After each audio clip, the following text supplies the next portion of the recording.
After the Mavs upset the Spurs at home in Game 1 of their best-of-7 series, the question on every Spurs fan's mind was, how would Greg Popovich adjust so that the Spurs could win Game 2 at home?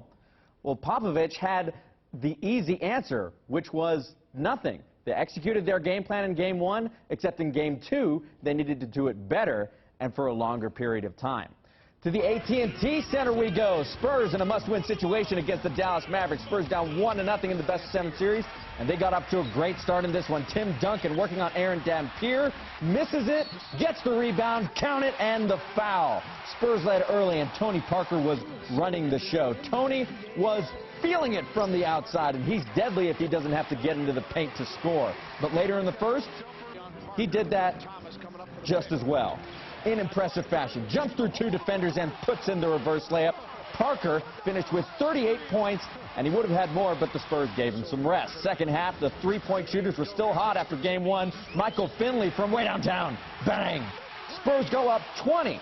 Next possession, Tony Parker gets the steal, and Tim Duncan literally slams this game shut. The Spurs win it and tie the series in blowout fashion, 105-84, the final. News Channel 9 Sports with Javi Perez. Happy Father's Day, everyone. Father's Day is extra special for me because it always falls on the final round of the U.S. Open. My favorite memories with my father are playing golf with him, and I still haven't beaten him. Mainly because he can hit shots like this one. Sean McKeel at the 6th, the double eagle, the albatross. Yeah, my dad's got one of those.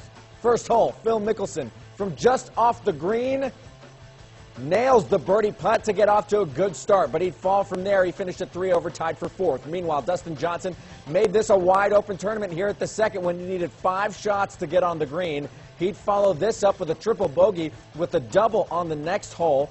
The guy that took advantage was Graham McDowell, who, for birdie at the 5th, strikes true, and he's got the lead. Gregory Havre, the Frenchman, barely ranked in the top 400 in the world, hanging around for eagle and to share the lead at the 6th, just short. He wouldn't be able to catch McDowell, who 2 putts at 18 to win the U.S. Open. Number 13 in the world, but only had one top 10 finish at a major. Now he makes history as the first Northern Irishman to win the U.S. Open at even par.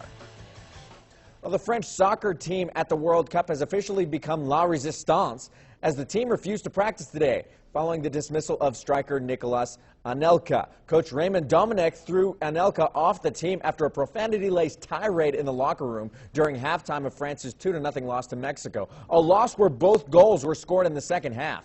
France can still qualify for the round of 16 with a win against South Africa as long as Mexico and Uruguay don't tie their final match.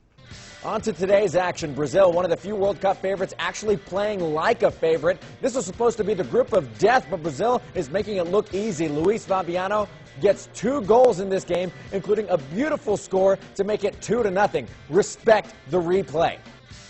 Brazil goes on to win this one 3-1 over the Ivory Coast, locking up a trip to the next round and eliminating the Ivory Coast from the tournament. Kaká, Brazil's superstar midfielder, was set off for getting 2 yellow cards late, so he'll miss their final match of group play.